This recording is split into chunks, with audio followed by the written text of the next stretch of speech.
Blessed with leaders and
Grace enters into our experience precisely at this point where we are wounded, where our longings are deepest and most inarticulate. Good morning. Welcome to Cross Street Chapel's Sunday service. I'm grateful for your presence here, for those who've joined us physically, for those who are listening online, hopefully. We are still, each week, I think, chipping away at the IT a little bit here and there. So I'm feeling hopeful and optimistic, hopefully optimistic, and we'll keep an eye on the notices to see whether people say that they can hear or not. And thank you all. For whatever it is that has brought you here, be it a space of sorrow and sadness, a chance to share tears, or perhaps a chance to rejoice and celebrate, to gather together in laughter. Maybe you have come seeking just a bit of silence, a chance to rest with the divine, or possibly looking for a few words of wisdom. Whatever it is that you seek in this space, I hope it will be found. As with all of our services, we light a chalice to mark the start of our worship in the Unitarian tradition. And today's words come to us from Maureen Caloran. For every time we make a mistake and we decide to start again, we light this candle. For every time we are lonely and we let someone be our friend, we light this candle. For every time we are disappointed and we choose to hope, we light this candle.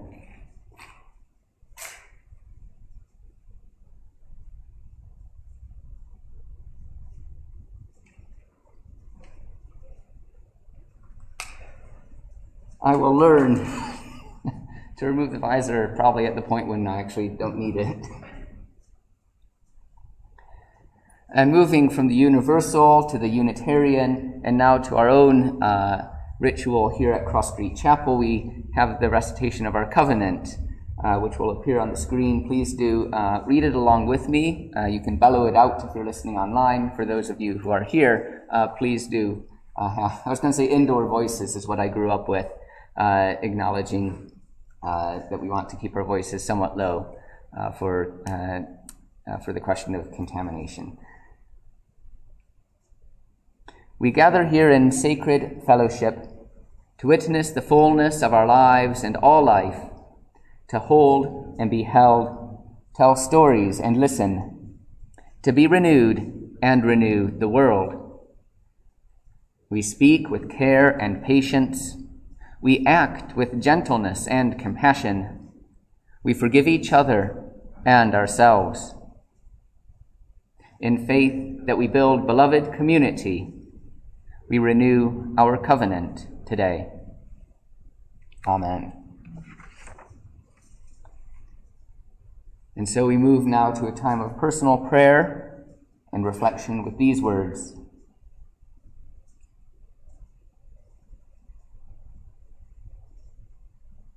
For the uncertainty of this season, we thank you. Though we may curse it, may it continue to fulfill our lives. When our spirits are dry and dusty, when our voices are hoarse from challenging the injustices of the world, send us the cleansing rain that washes our soul and renews our parched lips.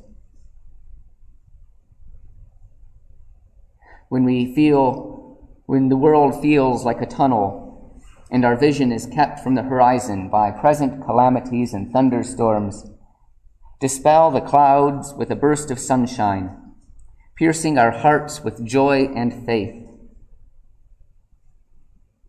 And as the days continue to grow longer, and our commitments follow suit, retire from us the day for a little while, such that we can know rest and know ourselves. May our evenings know the occasional jubilation. May our families know compassion, our friends companionship, our strangers understanding, our enemies love. And creation, the grace of the world. May we tend to all those in our company. Amen. Our first hymn is from the great Richard Bokey, To Seek and Find Our Natural Mind and Suffering Let Go.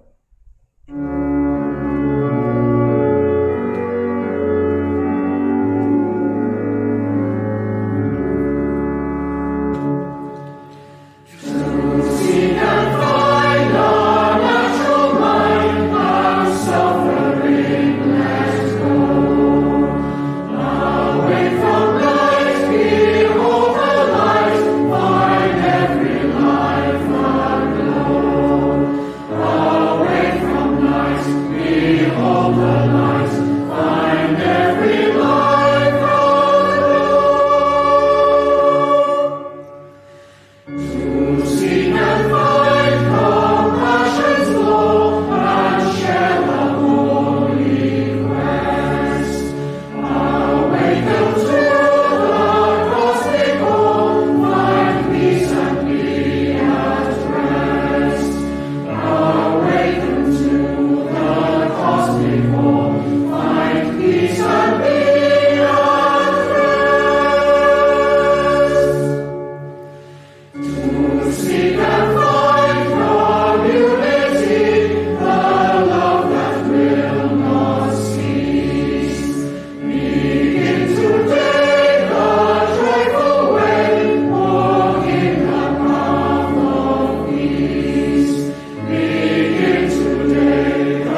We have two readings today. The first is by Dina Metzger. Many years ago, Barbara Meyerhoff was teaching a class at the University of Southern California in urban anthropology.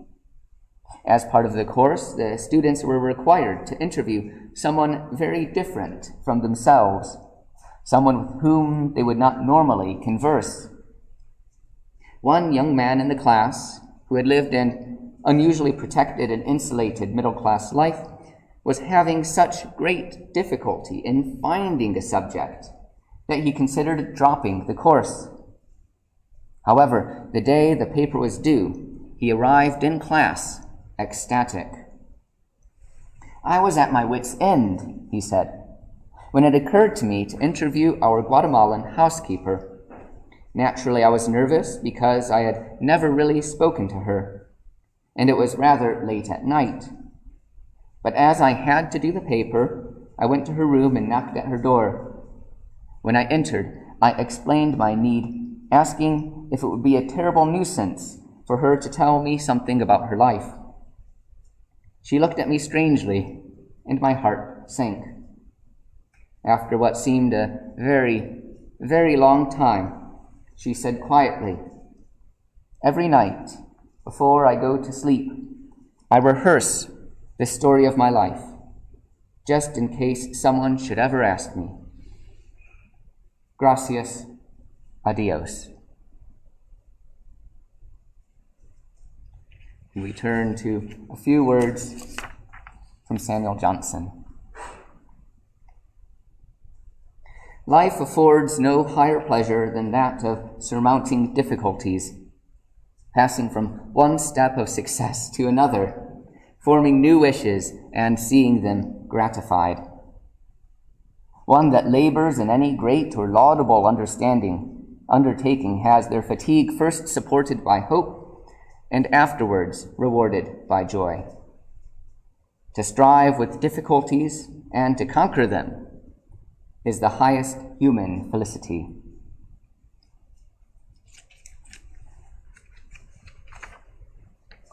Just a couple sentences from Samuel Johnson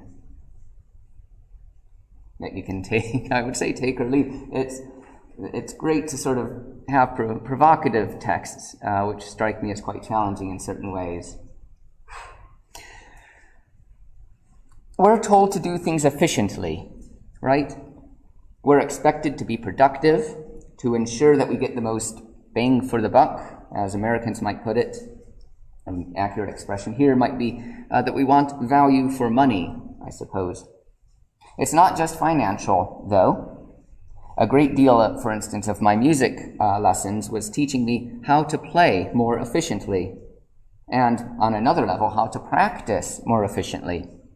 Efficient in the sense was the quality of sound compared to the effort required, the amount developed or learned compared to the time spent learning. Interestingly enough, there was a lot of time spent learning how to reduce time. This notion of efficiency comes up when exploring a specific parable. In Matthew, Mark, and Luke, which is sort of the hat trick of parables, Jesus describes a farmer who throws his seed about. You may be familiar with the story. Some of the seed falls on stony ground. Some falls among thorns, some is picked up and eaten by birds, and some falls on fertile ground, sprouting life. The common interpretation being that we have this certain agency in our life over in this case, over how receptive we are to Jesus' message. Are we listening with stone hearts? Are we disapproving and shut off as a hard rock? Are we distracted enough to be picked away by flights of fancy, or slowly find other routes taking us over? Or perhaps, as one would hope, we are receptive with the capacity to flourish. We would hope that in our agency we might be efficient in our listening. The parable may be seen to be telling us.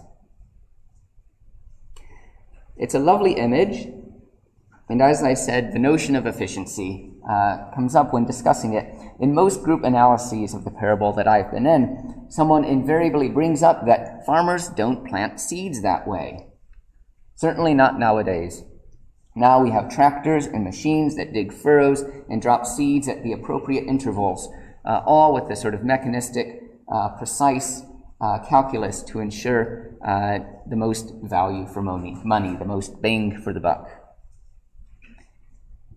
In the past, more opportunity was given to chance, whether consciously or unwittingly. In the documentary Tales from the Green Valley, several historians live on a farm in Wales. And just as they live there just as they would have 400 years ago.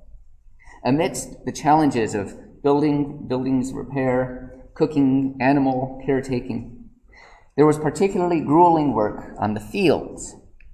Bracken had to be cut aside, furrows with ancient equipment dug, and then the point of propagation. Farmhands would walk through the field with deliberate steps, their hands rhythmically grabbing a handful of seeds and throwing it across the ground. Far less efficient, we might think, than now.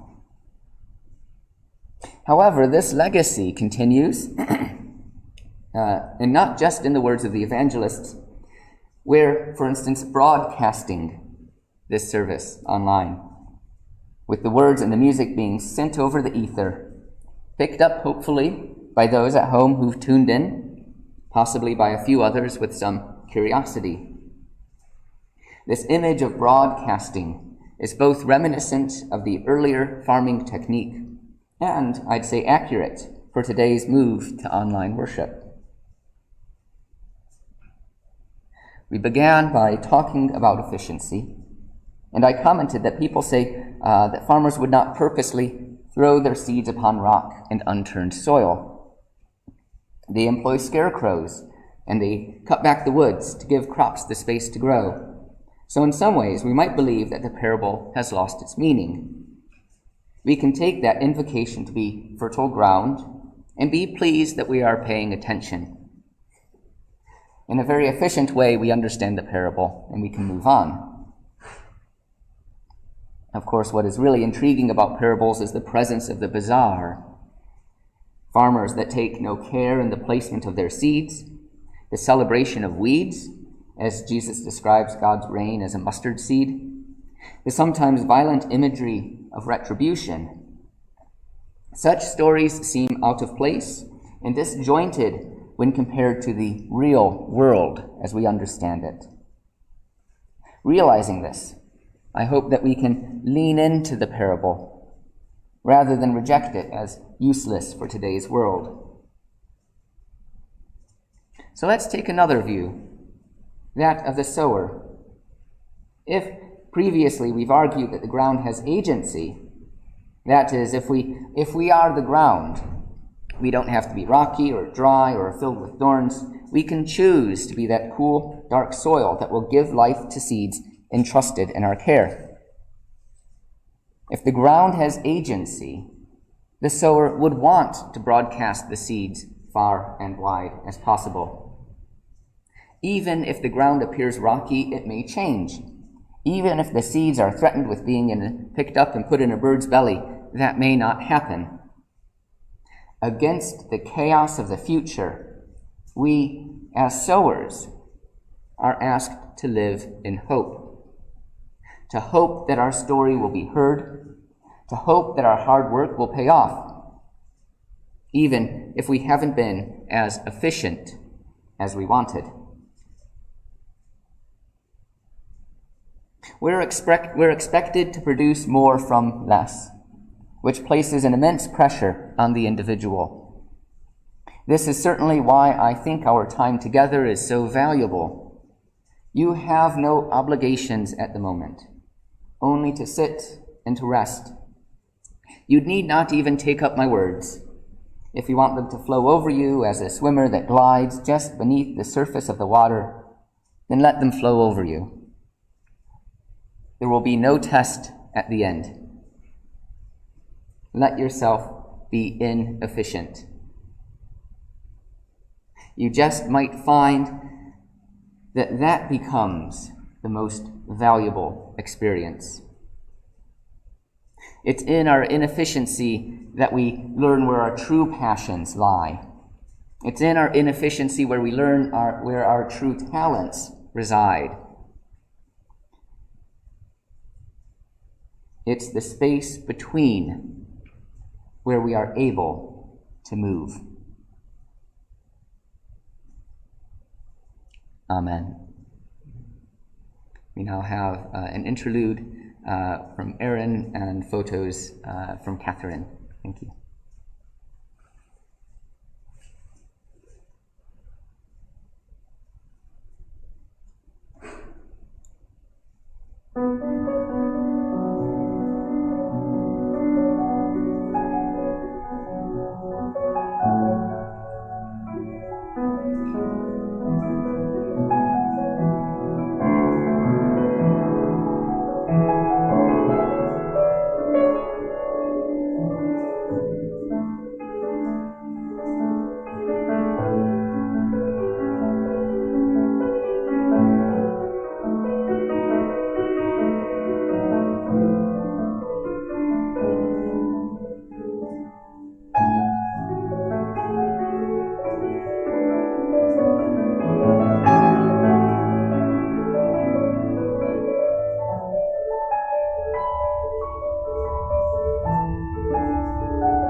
Thank you, Aaron and Catherine.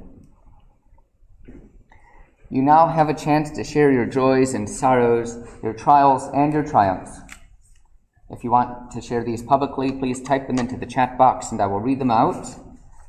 Those in the congregation have had a chance to write in advance any joys or sorrows. If they have one that they didn't have a chance to, please raise your hand and I'll invite you forward when we actually light them. And of course, if you prefer to hold whatever prayer, joy, or sorrow you have in your heart, know that your presence here is enough.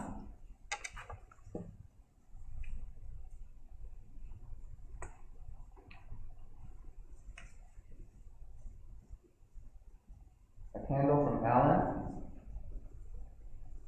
for Rita Taylor Bentley, a dowager of the future, passed away yesterday.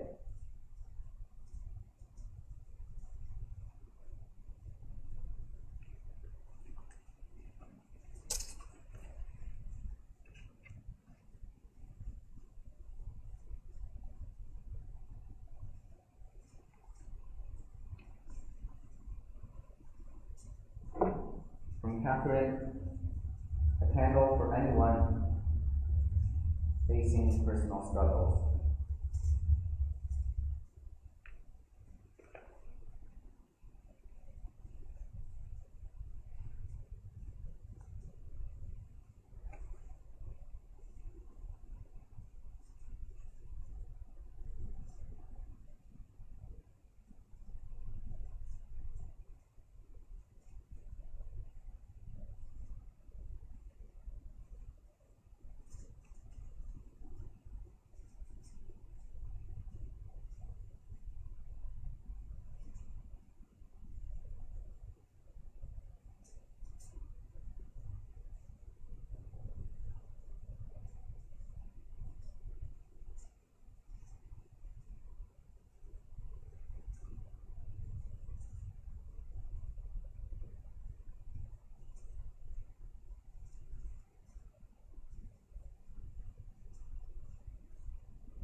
For all those joys and sorrows here spoken, and those that remain silently in our hearts.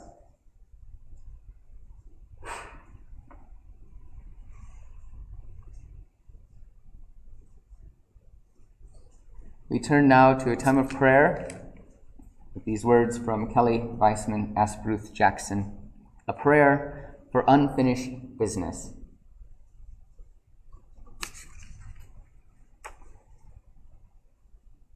Great lathe of heaven, foundry of souls, you churning, burning cosmos, which has wrought us on the infinite loom of your celestial body, spinning stars and indifferent stones, hear our prayer. Do not curse us to perish with all our dreams fulfilled. Do not afflict us with a vision so narrow and a heart so small, that all our greatest hopes could be accomplished within a single lifetime. Rather, bless us with impertinent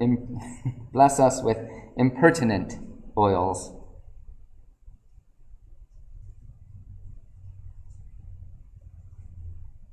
Bless us with an unquiet spirit. Grant our dreams so great and numerous that we might spend the fullness of our days to realize them, and have ample remaining to leave to our inheritors. Holy gyre that bore us and must one day take us home, allow us the mercy to depart this life with unfinished business. Amen.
A few notices before we conclude our service.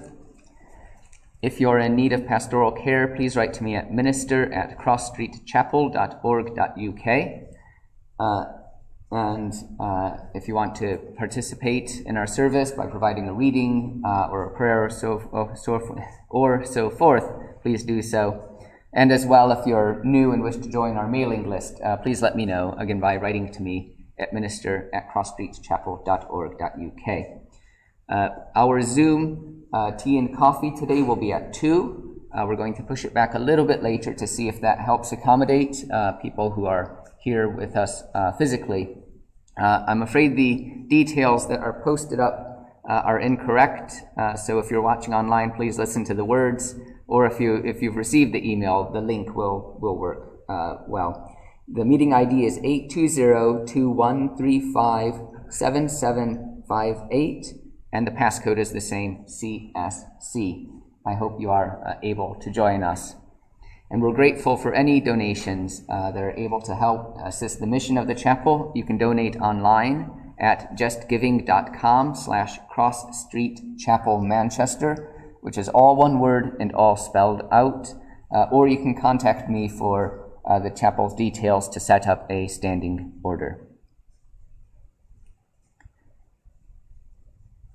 Thank you. So now we turn to our final hymn today, Shelley Jackson Denham's We Laugh, We Cry.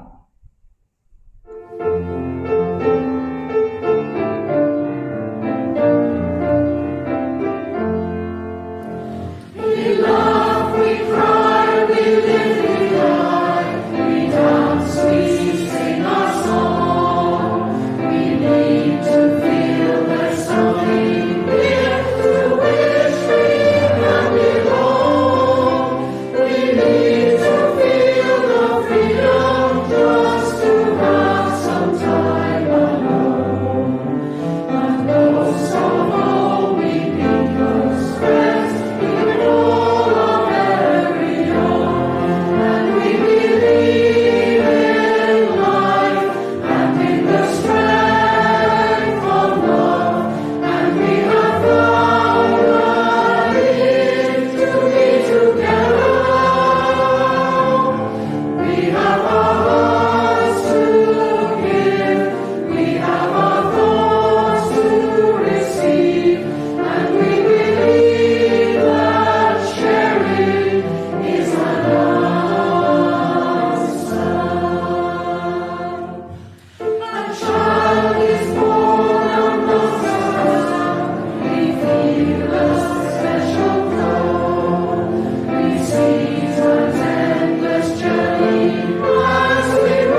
Thank you to Aaron for the music. Thank you to Catherine for those photos and for doing the IT. Thank you to Janet for greeting. And thank you to all of you for creating and sharing worship today. We close with first some words of Love Maria Willis, to which I'll add a sentence of my own. Be our strength in hours of weakness, in our wanderings be our guide, through endeavors, failures, and danger. To which I add, let us be at each other's side, to guide when lost, to support when weak, and let us together rekindle humanity's soul. Amen.